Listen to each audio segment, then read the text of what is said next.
Hello and welcome along to the Unplugged Pod, where each week we explore everything to do with switching off in a world that's always on. I'm David, and alongside me, as ever, is Mr. Unplugged, Hector Hughes. And today we're joined by Ben Saul-Garner. He's a man of many talents, running the global agency Attachment, as well as Rebel Book Club. And he's recently come back from 10 days on a desert island. So we'll be chatting about that and more. Enjoy. The Unplugged Pod. Ben, well, first of all, thank you very much, mate, for coming on the Unplugged Pod. Much appreciate your time. Look, I know we're going to talk about 10 days on a desert island and Rebel Book Club and everything that kind of fits in between those two categories. But on the Unplugged Pod, we always like to start in the same way, and that is asking, how do you unplug? Nice. Well, happy to be here, guys. Thanks for the shout. I would say being in nature, sleep, and sauna. Okay. Sauna's big these days. Nature and sleep, stone cold classics, right? But sauna's like more of a modern. Yeah, I don't know. People prefer to go to the sauna and go to the gym now. Yeah, well, I think it's very in line with Unplugged, to be honest, because you can't take a phone in. Yeah. So you're almost forced to switch off and either sit with your own thoughts or read a book or do some writing. And yeah, we got one at our house maybe like a year ago, which is amazing in winter. And it's not that expensive to get an infrared sauna. It looks a bit weird in the room it's in. But it's just been amazing. It's just like a really nice place to go after a workout, or if you don't want to go outside, just spend half an hour sweating, reading, or I do more writing on paper in the sauna than anywhere else now. So yeah, I'm a big advocate. And how, you strike me as the kind of guy who finds a lot of pockets of time. You know, you're a very calm guy through the day because you have a newborn, or probably not that new anymore. Pushing but 2.5 now, man. Running, we're out the trenches, I think. Running two companies effectively, and also going off and spending 10 days on a desert island. So, like, what are your days? Are your days chilled, or how do you find it? Since having a kid, definitely not. You realise just how much time you have prior to that then gets filled with like more important stuff, essentially. So I think that's a very good wake-up call on how to optimize time, because a day for us now, it's like, wake up, right, there's some stuff to do with Rosa. I'm probably building a farm out of magnets first thing in the morning now, literally every day. And then it's okay, cool, well, she's going to her grandparents or nursery a couple of days a week. And then it's like the work day either starts way before that, up 6 a.m, or okay, she's sorted from 8 a.m, then it begins. And then at the end of the day, it's kind of back to her time between 5 and 8. And then there's a bit of an evening. So it is much more of a divided day. And I think like becoming a dad, it's quite a big life-changing thing, and it gives you a lot of perspective on how you want to spend your time, and not wanting to look back and think, I didn't build the farm with magnets in the morning when that's what she really wanted to do, and instead I was like responding to emails I didn't need to pick up until a bit later. So it's an ongoing challenge, I think, for everyone, but for me, having a kid is just a catalyst of there's always something to do. You know, it never ends unless she's asleep for a bit. Yeah. So have you changed how you work much since? I think you just have to be really focused with your time. And I think I've made sure I don't feel guilty giving her that sort of 5 p.m. to 8 p.m. like full focus, dedication, presence, and then just know, okay, perhaps the day's a little bit different, and yeah, I might jump on emails or finish something off a little bit later and then switch off. So yeah, your priorities just kind of shift really. And I'm getting up early every day because of her, regardless. So there's other stuff like I don't really want to be out too late midweek unless it's for a really good reason, because I know I'm going to be up early, and if I don't get a decent night's sleep, there's just a knock-on impact. So you mentioned sleep. How much are you sleeping? I got quite geeky about it over lockdown. I was like, classic Aura Ring guy, checking that HRV in the morning. And the amount of Aura Ring whoop chat we've had on this podcast is really already disgustingly high. But yeah, bring it, because we're both in it. So like yeah, so I'm pretty good. I'd say like between 7.5 and 9 hours, decent, and have done all the classic tinkering with stuff to make sure the environment's right. And still, I don't think not many people have got it completely nailed. And look, again, if I'm on a laptop of an evening, like it's not optimal, but generally, yeah, a few things we've found like have worked, and it's just really interesting. We've actually just sold our house in London, and I'm like super intrigued by the data when I'm like not in London and in London. I don't know if I don't have enough data to make a big statement here, but I'm convinced when you're in like a less populated place, whether it be Wi-Fi or something, like my HRV just changes. That's heart rate variability. Sorry, yeah. Sorry. We've gone deep straight away. People are like, I've had enough of this guy already. Where are you going? Are you moving out? Yeah, Norfolk kind of way, Oh, subject cool. to a few final things. But yeah, it's pretty much done. So hopefully pre-Christmas Yeah, well, I think we just normalize the kind of background noise, like ambulances going past, like all that kind of stuff. But that still causes stress in the body. And I think when you go somewhere quieter, you realize that you get this like sense of calm that you just don't have in the city. But I think we're so used to just walking around all day with all hell breaking loose that it's only when you go away that you realize what's missed. So I'm sure that'll make a big difference. Yeah, we'll see. But I'll have the data to prove it eventually. Yeah, there we go. Love it. Are you looking good for a new or newish dad anyway, Ben? I mean, Hector complimented you on your tan when you walked in. You don't look like you haven't slept much. So yeah, 7.5 to 9 as a new dad is pretty solid. Yeah. Yeah, I just said it was because I was sweaty from work today. I'll take it. Thank you. It's interesting how the answers to that question, some people, like, I never expected anyone to say sleep to that, Hector, as a way of unplugging, right? And you mentioned sauna as well, because there is literally no way you can be plugged into any tech when you're in a sauna, and the same with sleep, right? It's interesting that people's like answer to that question is often something that they are unplugging with it, but they're doing it to an extent where they're not giving themselves the option to be plugged in, like sleep and sauna being two prime examples. Sauna's great. I think it's a lot of the things you talk about as well, like exercise, are great ways to unplug, obviously really good for you, but you know, it is taking quite a lot of mental energy as well. But sauna, you're literally just sitting with your thoughts, which I think is really rare. Like, so chill. No one fucking so chill. Just like actually, one day I'd love to have a big one and be like, guys, come round. Get everyone in, I remember Tim Ferriss, doing a podcast with Rick Rubin in a sauna. I was like, that's cool. We'll have to go onto that. Season 2. Yeah, for sure.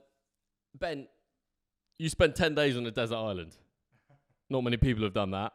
And just for a bit of framework, you were genuinely by yourself, solo, on a desert island in Indonesia for 10 days. I've got that right, yeah? Indeed. Okay.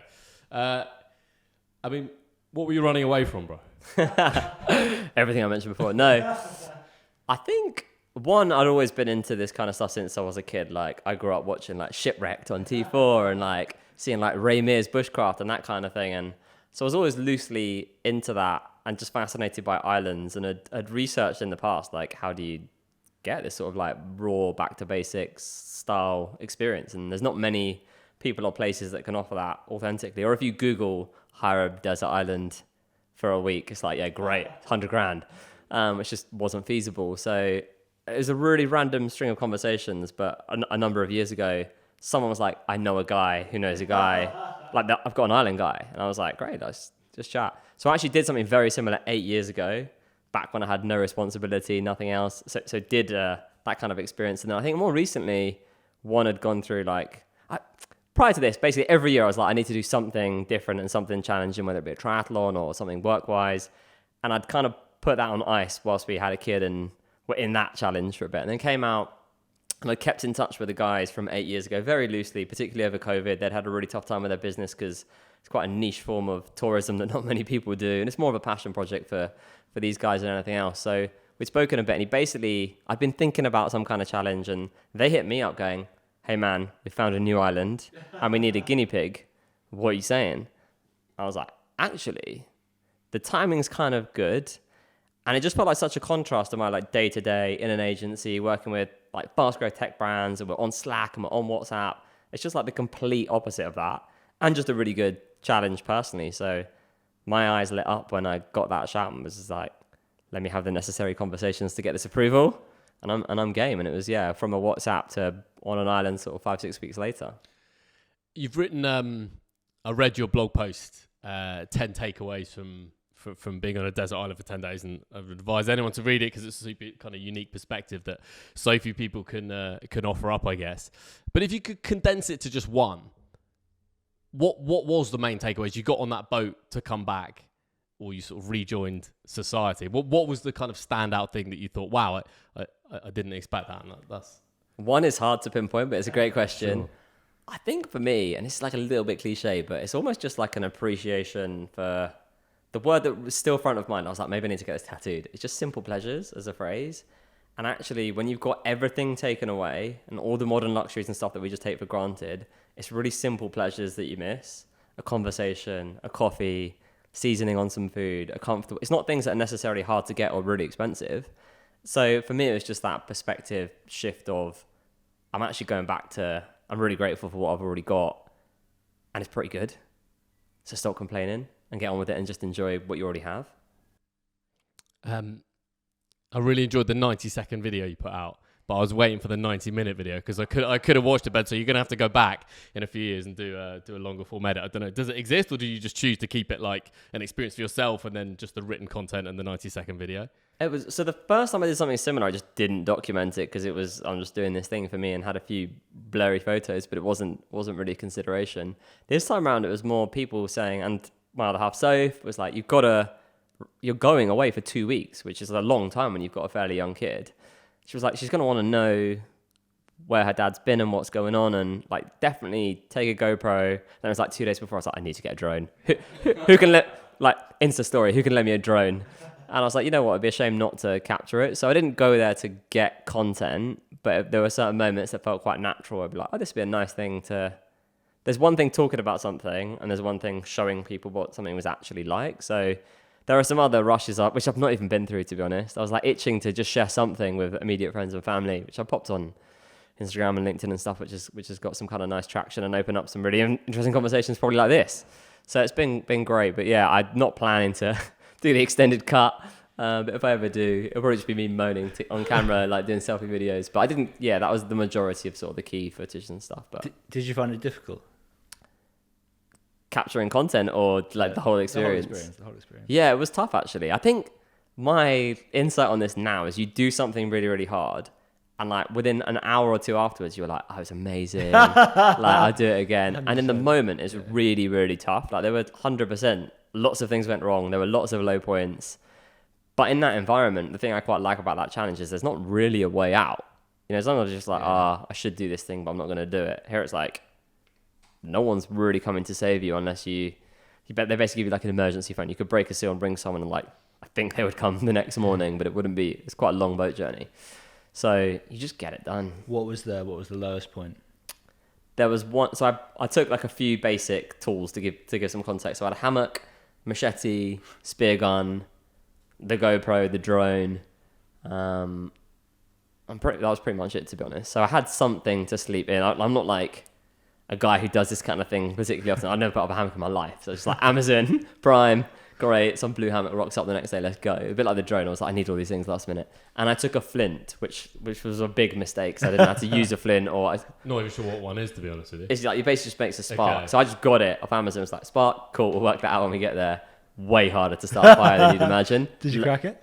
Eventually, but man, it was I was basically like, this is going to be a coconut only experience because it took a lot of tries. To go with it. Yeah, it was pretty But scary. I mean, I've seen the video of you spearfishing, but I don't know, you're being quite modest here, but like, you know, you killed a few fish with the spear, you cooked them, like, it looks like you did okay based on that video. Yeah, one of the other points one of the other insights was like, you can get reasonably good at most things if you simply persist for long enough. So again, I didn't go there as a fisherman or really know how to start a fire. It was just through practice, and it was day 1, 0, day 2, 0, day 3, 0, day 4, 1, day 5, sea wasn't quite right to do it, day 6, 3 fish. So I think eventually those like learnings compound quite quickly, and you also have to. It's like, and you realize how much time you've got. There's no one to talk to, nothing to respond to. Like technology doesn't work. There's no signal. So you've got so much time in a day. And you've not got to think about work or anything else. It's just, there's some basic things on an island, like finding firewood and foraging and just some really simple things that take, I don't know, 2 hours, 2.5 hours a day. The rest of the day, you're completely free to do whatever you want to do. So you're like, what's the highest ROI activity here? I'm so hungry. Yeah, I can catch crabs tonight when it gets dark. And spearfishing's kind of like love animals. Not suggesting I'm going to just go out and start taking out fish for no reason. But in that environment, if you've got a spear gun in the ocean, trust me, you're gonna get in and have a go. So yeah, it was quite a fun learning curve, and just the exhilaration of being hungry and getting a fish and coming out of the sea and like, come on! it was amazing. Just to push on Hector's point, I guess after you realised I'm actually not going to starve, because 10 days, if I had to just eat coconuts, I could do it. And when you realise, like, temperature-wise, maybe you're going to be okay, you got the hammock up, right, I can actually do this.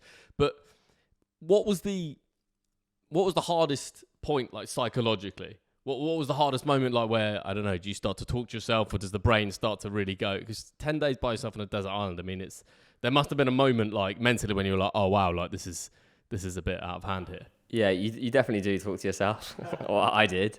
which is quite fun. But I think there was one, and it was kind of the low point I was thinking of a moment ago. There was basically the climate there is just completely localized. There aren't weather forecasts or anything. It's just its own thing. And pretty much any week in a year, it'll be nice. It will rain. There'll be a storm. It's completely unpredictable. So the only heads up I was given was just expect anything. And there was one night where it rained quite heavily. Again, I didn't know how to put up a hammock. I've had a good go, but it definitely wasn't all connected up perfectly. So when it started raining relatively heavily, the hammock started getting a little bit wet. I didn't have many clothes. Basically everything, long story short, everything got soaked. So I didn't have a dry pair of socks or anything, and it's cold and it's raining and it's heavy rain. So even though there's a little tarp on top of the hammock, it's coming in the sides, it's coming down bits of string. So I was like redoing the hammock in the rain, in the storm. I remember just getting in that night thinking I was cold and damp. I was like, this is not fun, and we're going to have to get through this and just ride it out. So it was just horrible, and there's mozzies and everything else. That for me psychologically was, it could be this for the next 6 days. You need to dig deep and eventually find a way to sleep. And yeah, again, you don't appreciate just warm, dry clothes until you haven't got any. So that for me was probably the toughest one. And then I eventually woke up, it's still raining the morning after, still stormy, just thinking, no one's saying, oh, my iPhone's telling me this will be gone by 3 p.m. You're just there waiting for the next thing. So I think that was psychologically just being there with nothing to do other than kind of ride it out was kind of horrible. You probably had some pretty, I mean, I've never done anything anywhere near this, but, you know, similar kind of going offline in nature for a few days. And I imagine you had some pretty euphoric highs as well when you just realised that it's just you and there's nothing to bother you. And again, you sort of forget the context of, oh yeah, I'm a bit hungry or what, got some cuts and bites and stuff. Sometimes you just come out, walk out to the sea on your own, like, this is incredible. Yeah. And I don't know why more people don't do this. And I've introduced so many people to my island guy. No one ever does it. I'm doing this. And honestly, like, I've looked into this for a long time. You cannot find this at a similar price to this on Earth. But no one, I'm like, it's incredible. And you could actually do something where you made it, there are no rules as well. Just got a guy who can get you an island and licenses and boats and everything else you need. If you wanted, you could go somewhere far more comfortable. And if you want, you could like pay someone to bring you some food or something. You could make it, it's basically hiring a desert island for whatever you want. I've just chosen to have a sort of back to basics solo adventure, but you could do anything. What are we talking price point for anyone listening who's interested? So ballpark, I got a really good deal as well because it's my boy, right? Yeah. And it was the kind of deal on this was basically go be a guinea pig, give us a bit of a review on it, like grab some photos and stuff, with a view to them. I say market it. They don't. It's not like a big operation. It's just a few people a year will go and do this thing, and that's really cool. Roughly speaking, and everyone needs to go and do their own research and stuff. I would say for under $3,500, you could have a private island for 10 days, international flights, local flights, and probably 2 to 3 days in local, very basic hotel, like really basic in like a localized area like this because there isn't anything else, and then a couple of very comfortable nights in a major city sort of on the way back. So for me, I'd know people who could spend that on a stag do in Ibiza, you know, or in 4 days. Personally, I think, yeah, it's unreal. So if you need that hookup, hit me up. I'll connect you with the boys. But it's the kind of thing that then, like, people listen to this and be like, oh yeah, I'm going to do that, I'm going to do that. And then when the stark reality of that comes through, 99.9% of the people who are initially interested wouldn't do it, right? Yeah, there's a quote I really like. Maybe I don't know. That can feel hectic. I could see us doing it, boys. I'll try your little group adventure. Yeah, I think there are some people who just back up their ambitions with action, right? And there's this quote, it really stuck with me, and I don't know who even said it now, but it was like, if you want a dope life, do dope shit. And it's so true, right? It's like, if you want to do something challenging, like, just go book a challenge. I think the same with people as well. Like, to me, prior to what I'm doing now, not that this is interesting, but prior to that, I was like, how do I meet interesting people? And it's like actually doing interesting things is how you meet interesting people, you know? Because if you sat around not doing anything all day, you're not going to meet anyone. 100%. So just on that, how have you found the reintegration? Yeah, I appreciated it. I mean, without getting too nasty, it takes a day or two for your stomach to adjust. And it's this really weird thing where you're so hungry and really craving everything you love. And I'd like gone from Indonesia to Malaysia. It was like amazing street food culture here, but the stomach was not prepared for anything that came. So the first couple of days, and I was like, my feet were so sore. I had like cuts, wounds that just wouldn't heal from. I should have just taken some like Crocs or something. I didn't. But basically, I was pretty sliced up and like in pain. And because everything had got so wet as well, I only had like one pair of rotten Air Max, and I was like, I can't get an international flight. They stink. So I went out and bought these like £1 flip flops from a market. So it took a while, but then once you kind of settle in, again, I think it's just quite a big high. After you do anything that's challenging, once you've done it, you just get so much.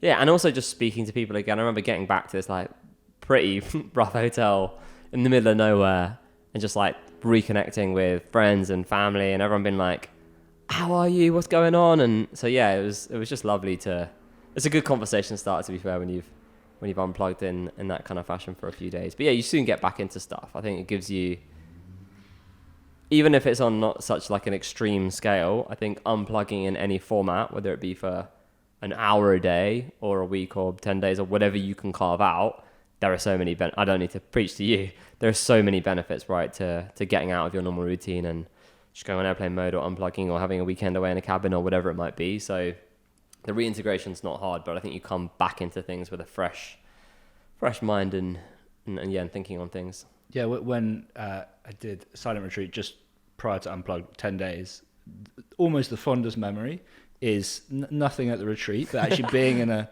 like random hotel in Delhi on the way back and just like checking back in. I don't know, it's weird. You feel like a deep compassion for all the people in your life. Like once you've got away from them for a few days. To this point as well, the kind of like guide as such who picked me up, like again, it was just some dude they were like had kind of found fairly recently, so he didn't speak a word of English. So it was literally 100% vibes and we couldn't speak at all. So I like had this crazy experience just with two dudes in a car who don't speak English.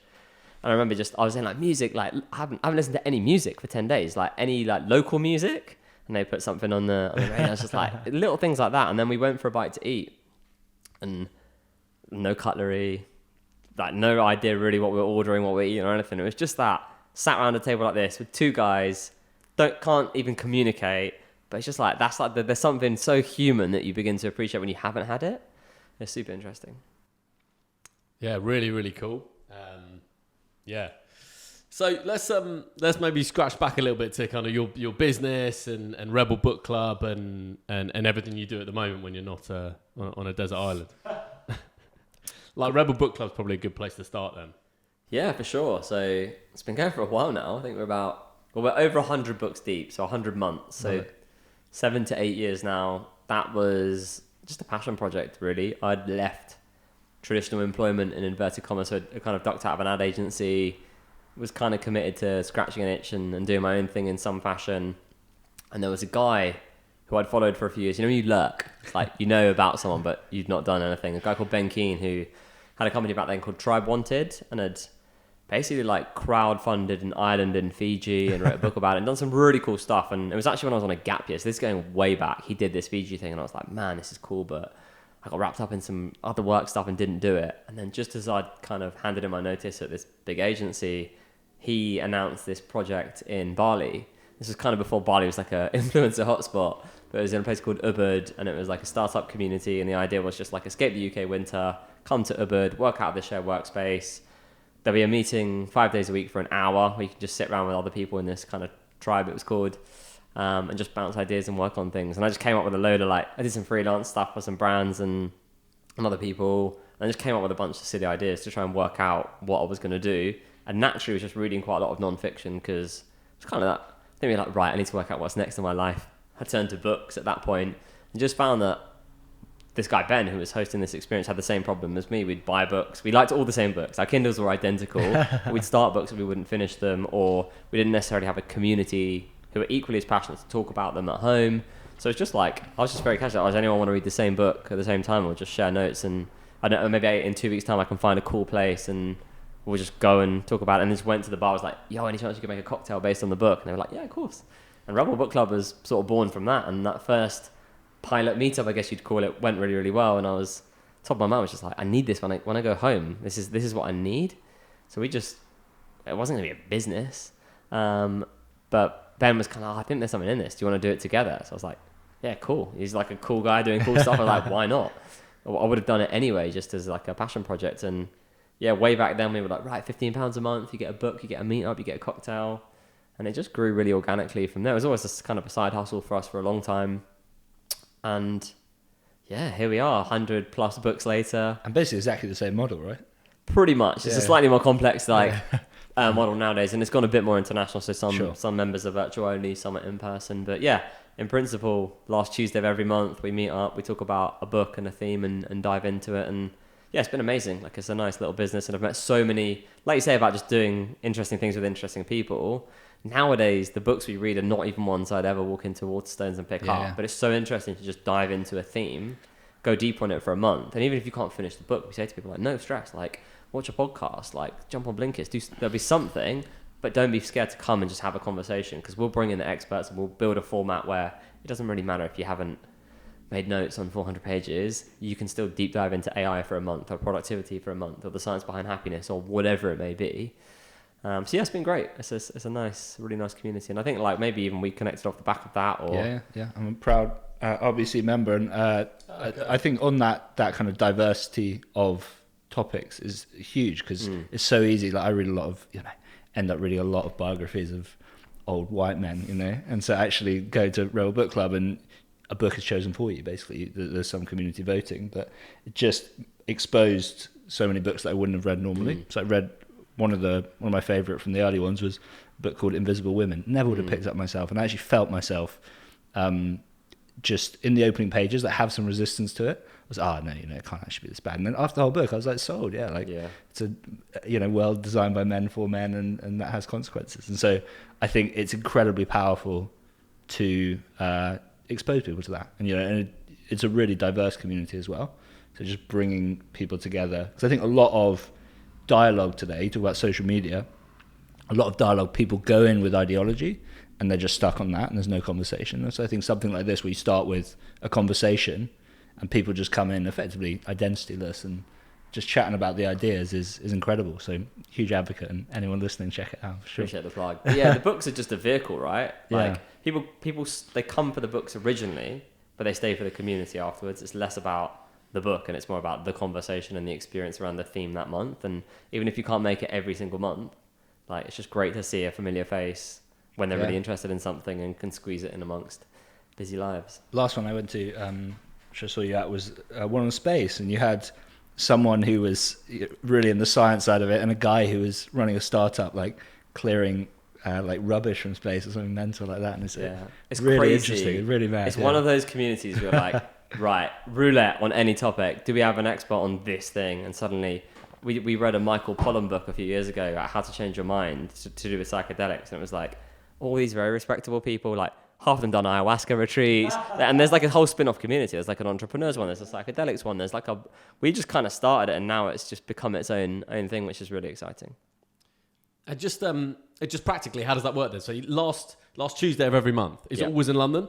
There's like an in-person meet and you have an expert in the field, or? Yeah, so lockdown kind of changed the format slightly, where we pivoted to virtual. And just for the first time, we were able to open it up to an international audience where we didn't have someone to run a meetup. So we've got a bunch of members and everyone from America to Argentina now. So we do a virtual meetup on the last Monday of the month. Mm-hmm. Often we'll have the author come along to that. It's just quite a nice pitch to an author as well. We're like, well, we just bought 1,000 copies of your book. Like, you don't need to pitch us the book. We want to talk about the book because we've gone deep for a month on the thing you're really passionate about. So although we don't advertise, we've got pretty good conversion just by tweeting an author or DMing them and going, hey, I bet, like, if you've just seen a spike in sales, it's because you've won this month. And if you're free, either virtually on the last Monday, or if you're in London or Bristol or a major city where we're based, like, come on through. So that's been really great. But yeah, in principle, we find a fresh venue each month in London. There's a slightly smaller community in Bristol, one in Oxford, and a few kind of little community in Barcelona and Berlin. And yeah, they kind of just look after themselves. But yeah, keep the format fresh. But same day, so we just tried to build a bit of a habit, right? Start of the month, you get a new book. End of the month, come and talk about it if you can make it. And yeah, I think because it's one of those projects where it's just got a format where it just never stops. So I think it's one of those things as well. When you build something, you're like, it's been hard for a few months. Like, you just can't stop. There just isn't another option. There's all these people who are waiting for the next thing. So we just got a duty to them to keep going. There is no end point. Yeah, that sense of momentum is really cool, right? And it's just like a snowball effect. And was reading always? Have you always been a massive reader? Like, or since Rebel Book Club did it, was it catalytic effect from there? I wouldn't say I'm I feel like you're a really good reader. Like I know come up once or twice. you're very, very good in terms of you're quite prolific. I've always been I've just been into non-fiction for a while, and I think it was an old boss a long time ago gave me like Purple Cow by Seth Godin, and I was kind of working in marketing and advertising. I was like, wow, this is genuinely really useful for what we're doing, and kind of went down that rabbit hole of, I call it like personal development loosely. It's a bit of a like weird word for it, but it kind of is that really. So yeah, I just got quite into non-fiction, and yeah, it would be quite embarrassing if I had a book club and didn't read any books. So it's been good I think having a kid has definitely made it more challenging, and I've had to adapt slightly and kind of pivot to audiobooks and other things to just make it fit, because there's less of that just distraction-free focused time. But yeah, I like to think have you missed any months? You hit every month on the book? Pretty much every month. I mean, occasionally something comes up in life where it's unavoidable, or you're on holiday or something, but generally, yeah. It's pretty, and when you actually look back, I was like, because we're kind of gearing up to hopefully move house soon, just sorting out the bookshelf, which is overflowing, and you look back and you're like, God, the memories in this book stack. Yeah. It's actually crazy. And if you look back, there's so many things that have, I don't know, we wrote a book about AI 3 years ago. We wrote a book about race years before, like, that became a popular culture conversation to deal with some of like societal issues. It was like, if you just top line read all of these books over time, you'd be so well informed on so many things. And like the very worst case, we always say to people, at least you're gonna have some good dinner party chat, top line in a few things if you come with us on this little journey. Do any books stand out for you? So many. Oh, it's a tough question. The one I often recommend, because I think it's like particularly prevalent now in general, is The 100-Year Life. And that's basically saying the old school 3-step life of education, career, retire is redundant now. Essentially, you're going to have multiple educations, multiple careers, and multiple retirements, basically based on the fact that we're all going to live a lot longer. So the couple of generations before us, yeah, that was like a methodical way to look at life. If we're potentially, us or the generation beneath us, are going to live beyond 100, are you going to retire at 70? You're going to be able to do that for sure. Like potentially you could have a few gap years in your life. You could completely change your career. I know, like my parents kind of did one thing, stuck with it, and that was normal. So that for me has always been a book that a lot of people don't know, and a really lovely author as well. I ended up going to Spurs with him. His son was a member of Rebel Book Club after, completely randomly. So I'd recommend that. But there are so many good ones, and so like Invisible Women's one that had like a big impact on a lot of guys as well, because we just wouldn't have perhaps read that otherwise. But there are so many, and there are like obvious ones, like we read Atomic Habits when it first came out, and look what that's done. It's still the top of like... Yeah, crazy, isn't it? It's insane. Every January, it's like... It's a bit like Mariah at Christmas. It's Atomic Habits in January. Like, he's just got it now. And he's right. I mean, like, I used to read his blog before. Like, it's great. Like, what he says is really good. And we'd read The Power of Habit years before, which was similar. But I think he just packaged it in such an accessible, cool way. And then you had big people kind of co-signing that book, and it just... And also, he's a great talker. So when the podcast like space came up in the US before the UK, I remember because I've read the book, but I actually think he's almost a better talker than he is. He's obviously an exceptional writer, clearly, but like he's a great talker as well, so he can kind of push it in that way. Hector, just on a tangent on reading, I remember like a year ago, maybe end of 2022, you wrote on your newsletter, your Substack, like you said that you wanted to move away from like more like self-development books, and more into like biographies and history and stuff like that. Because, and I don't want to like butcher what you said, but like you were saying, like, well, you tell us the reason behind that. No, I think it was just reflecting on what I'd read recently, that there are some books that are just like real idea books. I actually think Atomic Habits, he's packed a lot of wisdom in there. But there's some books where, the title's the whole book, right? Sure. You read the title, you read the book, right? And I think you can read that, but you can also just read the blog post of that book. Mm-hmm. I think when I really have, and I was actually a very dyslexic kid. I have a twin sister who's a voracious reader, and it was never really my thing. And then a few years ago, I had a podcast with Naval Ravikant, and he said his best tip for reading is read what you love until you love to read. And for whatever reason, that just kind of clicked a switch for me.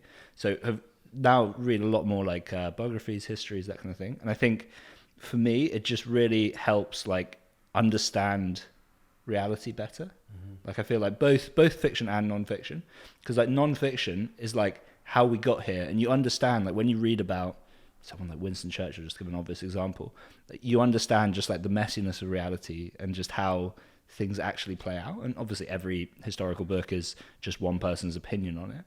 But I think it really helps make sense of our own situations and kind of with what we're doing. And then fiction, I think, is amazing just for like understanding the human condition.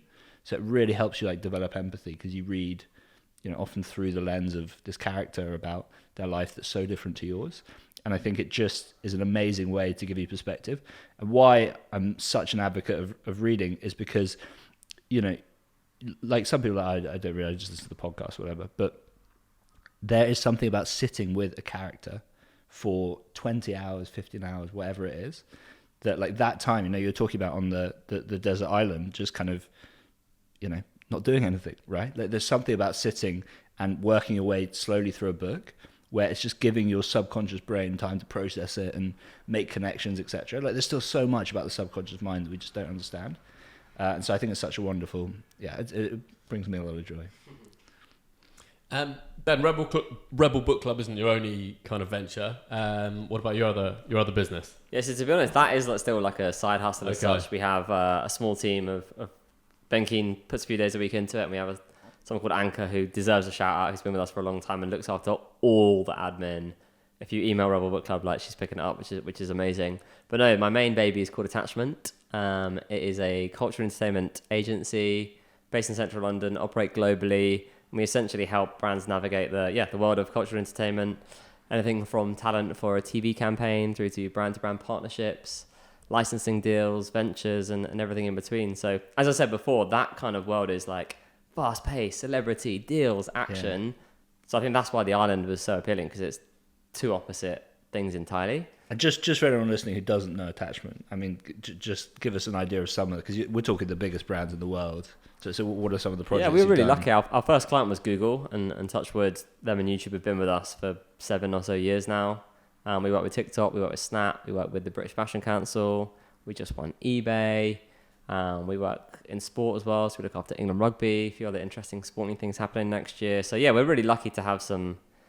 I think for us, it's more about the people. Like, yeah, these are big names and great, but it's more about the ambitious marketers in those teams. You want to have an impact in culture. You want to do things that are quite disruptive and just fun as well. So yeah, it's good. Well, yeah, we're a team of 12 full time and a bunch of freelancers as and when projects require. And yeah, we just got an ethos that one is people that create culture.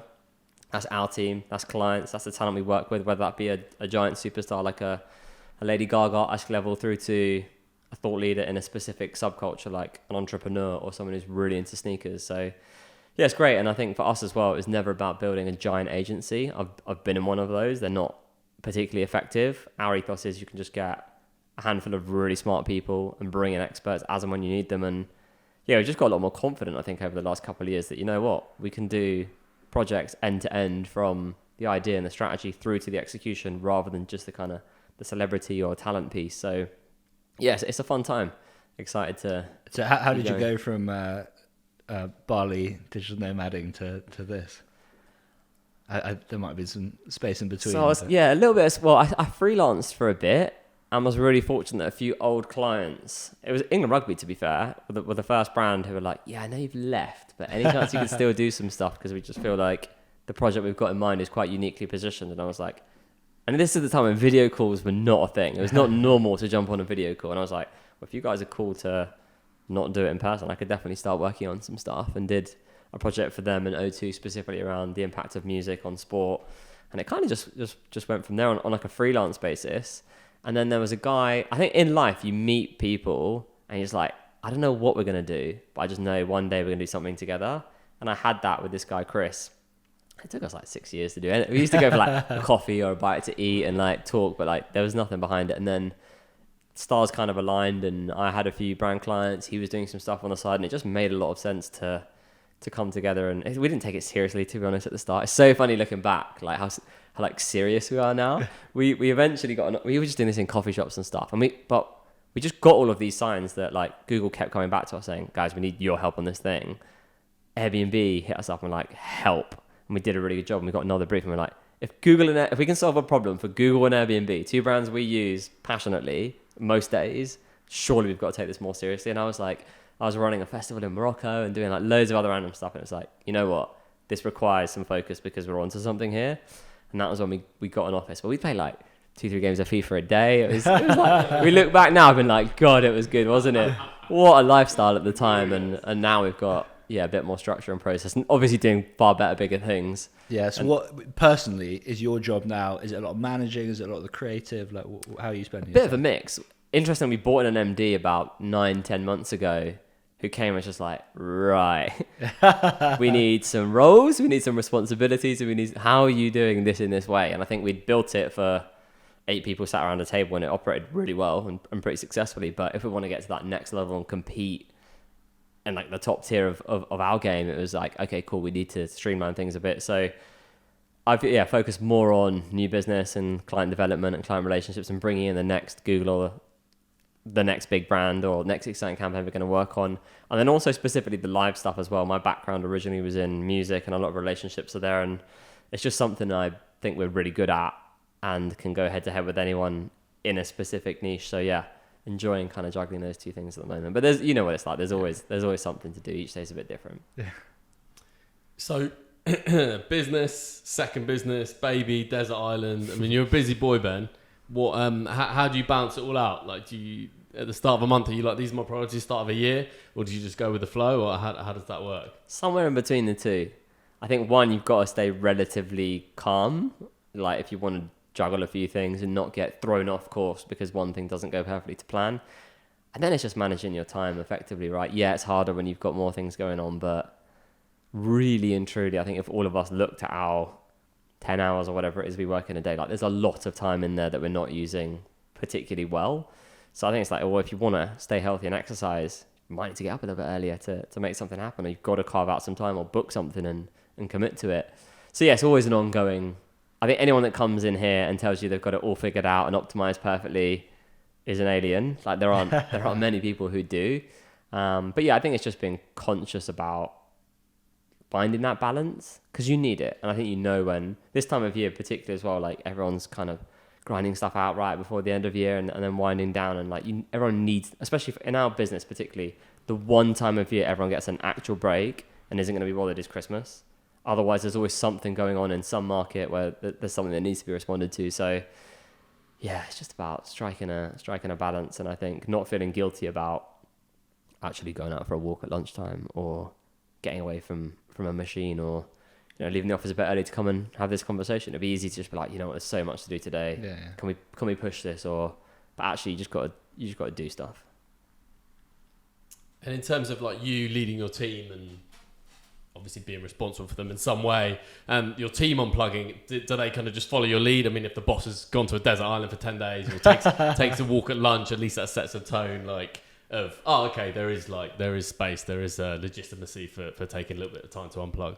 Yeah, I think one, it's about who you hire, right? And hopefully hiring people that have a degree of common sense and are like conscious about their own well-being, and knowing that if they're going to bring their best selves to work, they've got to look after themselves as well. We've got the obvious perks and stuff, and we've like enforced unlimited holiday, which has been like an interesting kind of experiment to get right. But yeah, I think one, we've just been fortunate to work alongside people that we can treat as adults and go, look, no one needs to be micromanaged to the T, just do what's sensible.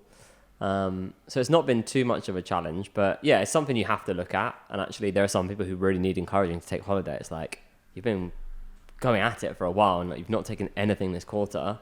Please book time off and do it. And I think, yeah, these days as well, in a small team, like you kind of all know a lot about each other. Sure. Like we all know lots about each other's partners and home lives, even though we've never met those people necessarily. And I think in a small team, you see if someone puts up an Instagram story doing something, like you kind of, okay, cool, that's like a signal that person's doing that. Maybe I should do more of that. And we talk about it as well. So again, with all of these things, there's a balance, right? There's an ebb and a flow. There are times where you need to lean in and grind something out and get a result. And there's other times where it's really important to lean back and just switch off, because it's surprisingly hard. And I think even seeing what you guys are doing, Unplugged are doing for companies, is really interesting. And I can see why it's working, because sometimes you actually have to put in place those parameters or that process to go like, we have a specific thing you can do if you're feeling a little bit burnt out, or here's a credit for something, so please do take it. But yeah, I'm all ears, like by no means do we have it all perfectly figured out. Unlimited holiday. Did I hear that correct? I'm obviously working for the wrong companies, Ben. Yeah. Like, you've got an unlimited holiday policy. Is this maybe... Sorry, yeah, Hector, you go. How have you found it? Because I'm sure you're very familiar with this, but some pushback on that is that by giving people unlimited, they don't take any or enough. So how have you found the process? I don't think we've been doing it long enough to really pull any insight or say definitively it works for every single person or company, because I think they're all a bit different.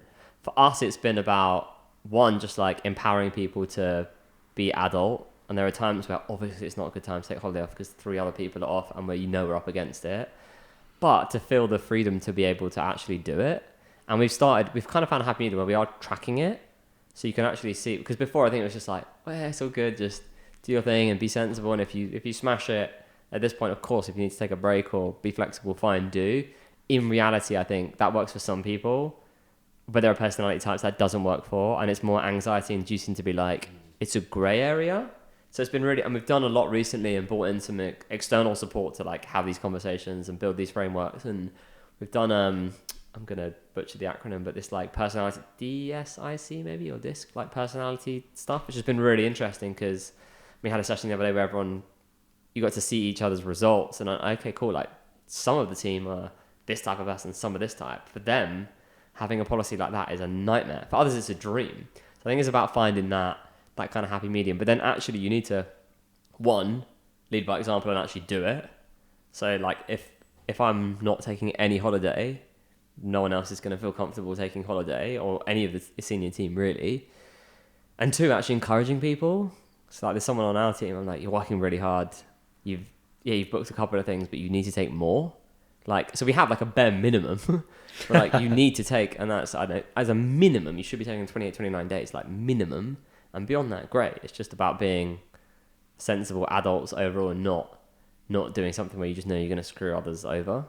But yeah, as I say, it's ongoing. I got friends who are testing like the 4-day week in agencies and stuff, which is, I couldn't imagine doing that yet. But it's really interesting to see how stuff's just going to change and develop. But I do think with a lot of stuff, we're kind of, some of the things we consider normal were designed for like the Industrial Revolution.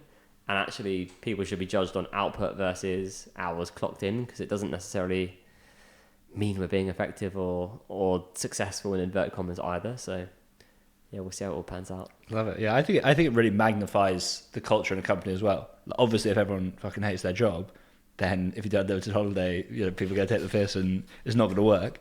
But if people, you were saying earlier, like getting the right people in, and if they are like really want to, are running the show basically, then they're probably the best placed people to, figure out if this is a good idea or figure out with the team how to coordinate it. I think when it's too top down, it doesn't work. But like you said as well, sometimes people do need encouragement. But yeah, I think you going to a desert island for 10 days is a great way to encourage Hopefully, yeah. I think yeah, so. No one else has done that yet, but I would, I'll link them up if they want to. And yeah, it's just, all this stuff's interesting, but I think doing something like that, you come back like raring to go. Sometimes you need that little system reboot to come back and be like, I'm ready to attack this now. And I've got new ideas and like a new almost zest for, you miss stuff a bit. You miss the hustle and bustle and the interaction and the making things happen and persuading like talent to do something that they might not have otherwise considered. So I think it's good when people come back, they come back fresh and kind of really dialed in and ready to go. Yeah. There's a Polish company called Mudita that make kind of, light phone type things, basic phones. So trying to get people to be more unplugged, and they have a policy that anyone can take up off as much time as possible to go and do Vipassana retreats. So they're like particularly trying to get their employees to do that. So I think that kind of thing is. Have you done one? I did one in March actually, first one. It was tough. I found it much harder than I thought I would.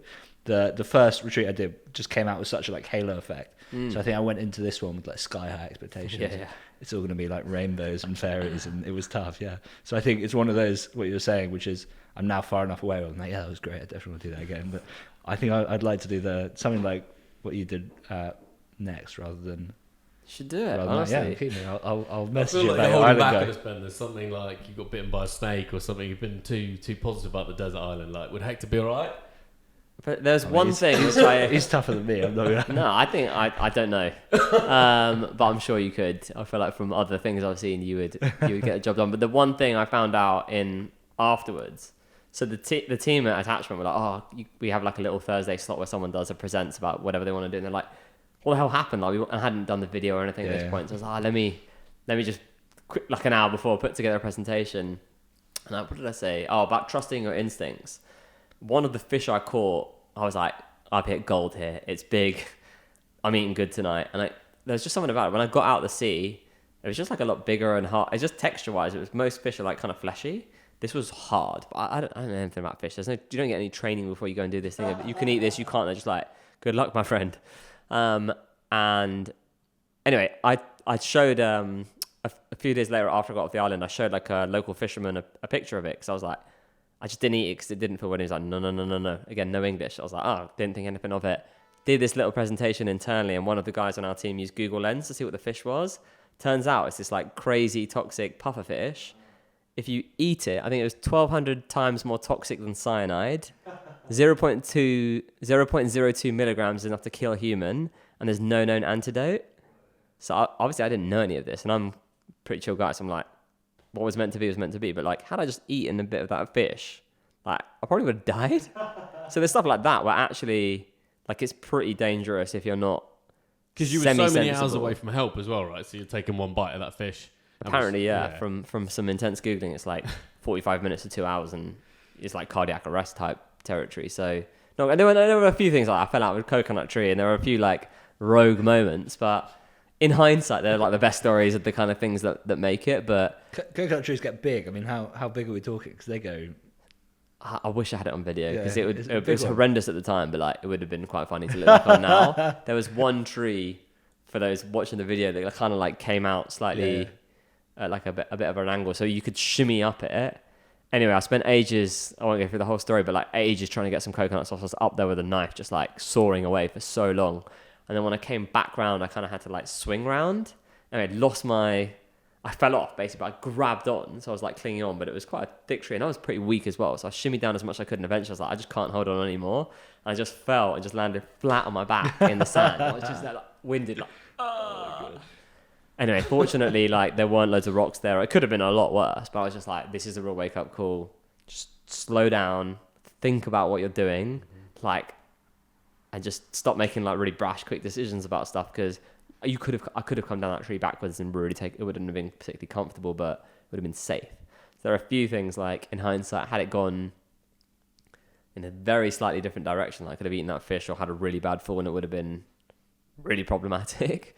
But fortunately it wasn't. So we're here today. We're all good. And what's next? I mean, it sounds like life for you is just going with the flow, which I love. But like, what do the next few years look like? Good deep question. In truth, I don't know. I'm excited about moving house. I think like I'm a London guy through and through, and I'll still be in London at least twice a week, so not removed. But yeah, there's something about, I think there's a life stage where you're like, okay, cool, a bit more space. I've always wanted dogs, just like little things like so yeah, fingers crossed, touch wood, pre-Christmas we would have got a new environment in that sense, and yeah, we'll need to like build a new community there. My grandma's up there, but other than that, we don't really know anyone, so that's kind of a fun like experiment almost of like, okay, cool, how do you go somewhere completely new, we don't know people, and build a network of hopefully interesting, like-minded people who we'd want to hang out with. Business is exciting as well. Who knows what the next few years will be, but just kind of continue scaling those and doing fun stuff with fun people. And outside of work, just like be a good dad, be a good partner. But yeah, I'm kind of looking for the next challenge. It might not be like in the same vein as that exactly, but I do think having something each calendar year to think about or train for or just have as a moment in that year is a good idea. So yeah, I've got a few mates doing like a half marathon and bits and bobs, but I'm not sure yet, to be honest. I saw you doing pull-ups at the desert island bed, so maybe it could be the Goggins pull-up challenge. Maybe. What's his challenge? I think he doesn't hold it anymore, but he used to have the most amount of pull-ups in 24 hours, 3,000 something. I don't know, something ridiculous. Obviously, hands destroyed at the end, but yeah. I could do about 10. We'll see what we get to. But yeah, any ideas, I'm all ears. Nice one. Well, that's probably a good place to kind of wrap up, Ben. We squeezed a lot in that sort of nearly hour. Maybe tell everyone where they can find you and your different kind of ventures and passions and how to get involved, how to chat to you or whatever. Yeah, normal channels, to be honest. bensaulgarner.com. I'm on LinkedIn, I'm on Instagram, I'm on Twitter or X. But if anyone's got questions about the island specifically or want book recommendations on anything, just hit me up. Or ideas for what to do next.